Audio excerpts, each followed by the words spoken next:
안녕하십니까.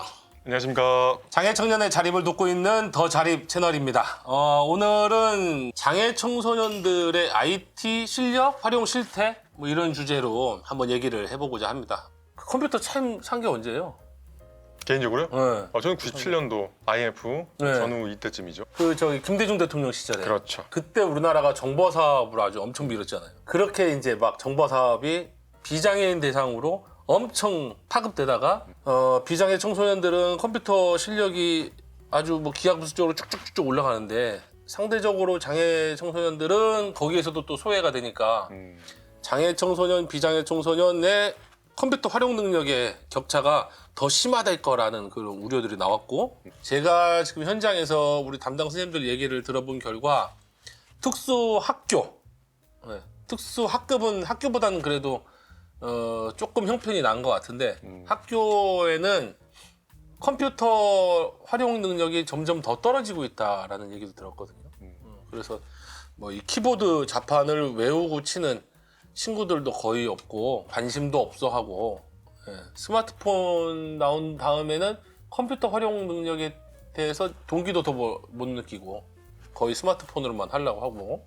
비장애인, 장애인 상관없이 누구나 항상 자주 이용하면 이용할수록 경험치에 의해서 이게 활용하는 것도 쉬워지고 또 더 점점 알게 되고 이런 과정들이 있는데 실제 장애인 당사자들한테는 그 접근하기가 요즘에는 조금 더 떨어지지 않나.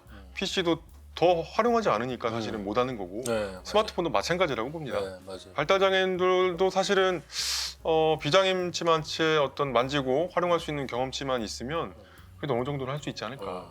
PC가 또 기본적으로 돼야 또 스마트폰도 활용할 수 있는 건데. 정리하면 장애 청소년들이 기술이 진보될수록 격차가 심해질 수 있는 위험은 계속해서 나타나고 있고.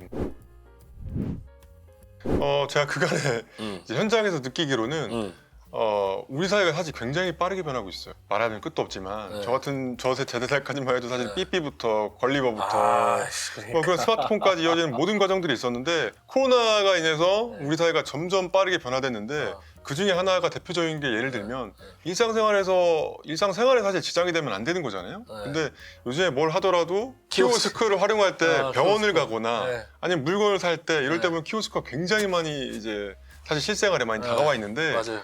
이거를 발달장애인들이 해보지 않으면 사실 모르고, 발달장애뿐만 아니라 사실 어르신들도 맞아요. 안 해본 젊은이들도 어려운데 젊은 저도 계속 결제하기가 좀 시간이 걸리거든요. 활용하는 방법을 어쨌든 알아가는 거니까 그런 것들에 대한 고민이 대회를 준비하는 입장에서는 좀 필요하지 않을까. 그래서 우리 이 IT 챌린지 대회와 비슷한 대회가 여러 가지가 있는데 그중에 이제 국립특수교육원에서 개최하는 얼마 전에 개최됐던 그 전국 장애학생 이 페스티벌 대회를 제가 좀 간략하게 좀 살펴봤었는데 그 대회 문제를 살펴보니까요. 스마트폰에서 활용하는 어플, 그러니까 예를 들면 이제 코레일, 기차 사실 요즘 이용할 때 다 누가 승차권을 예매할 때 그렇죠.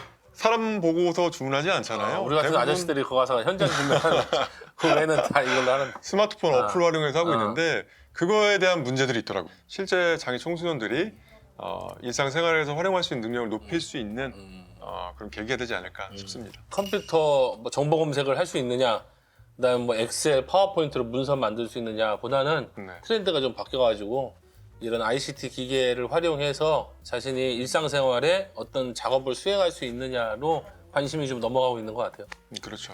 뭐 실제로 그게 또 맞을 테고, 사실은 장애 청소년들의 그 정보화 기기 활용의 실태는 잘 조사하는 데가 별로 없다. 그걸 이제 공신력 있게 조사하는 건 없었고, 우리 일반 청소년까지 다 포함해서 한 자료는 있을지 모르겠지만, 근데 장애 청소년만 포커스를 맞춰서 한 뭐 공신력 있는 자료는 없다. 학술 논문이 한 건이 있었고 2017년도에, 그리고 최근에 있었던 석사 논문 한 건이 있더라고요. 그냥 근데 절대적인 양이 부족하네요, 일단. 그렇죠. 연구 자료도. 네. 가장 최근 거는 또 이제 질적 자료였는데 약 10명 정도 참여한 교사들에 대한 이제 포커스 인터뷰 형태의 논문이었고요. 근데 어쨌든 거기서 요구한 요는 거기서도 좀 제가 유의미하게 봤던 거는 그겁니다.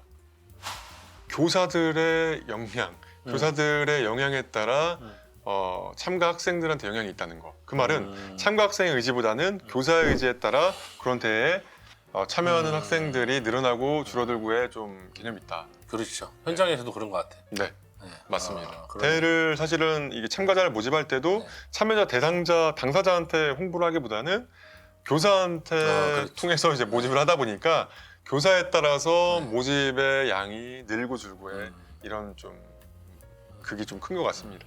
선생님이 어쨌든 이런 외부 대회에 나가는 거에 열의가 있어도 그렇죠. 네. 학교 교장 선생님이나 뭐 이쪽은 별로 관심이 또 없으시면 그걸 뚫고 나오는 거 나 같아도 부담스럽겠다. 참여 담당 교사들에 대한 인센티브가 주어져야 한다라는 얘기를 거기서 하고 있었고 그렇죠. 우리 챌린지 준비한 담당자일 때 뭐 십몇 년 전 얘기를 하지만 네. 저도 그런 고민을 했었던 것 같아요. 근데 이런 맞아요. 대회를 준비하는 실무자들은 다 그런 고민을 하지 않을까 싶습니다. 스마트폰 혼자 할 수 있는 게임, 혼자 할 수 있는 게임을 스마트폰 게임을 주로 많이 하더라고요. 이거 취업을 취업을 한 인원들도 그렇고 네. 취업하지 않은 이제 복지관에서 취업을 준비하는 훈련생도 그렇고 사실 그 나이 때 20살 초. 네, 장애 비장애인 상관없이 사실 흥미있는 게임. 것들이 있잖아요. 게임. 보통 이제 남자들이 아무래도 게임 많이 하지만 대부분 게임 많이 합니다. 스마트폰 게임. 근데 PC 요새는 뭐 게임은 안 하는 거죠. 자동 게임 뭐 이렇게 있다더만. 자동 진행 같은 게 있어가지고. 그렇죠. 그거 생각하지 많이 하는 않고 거. 노가다 게임 같은. 그것도 참 트렌드가 좀 이상해진 것 같아. 옛날에는 이렇게 우리는 고인물이니까 스타크래프트 뭐 이런 거. 네네네.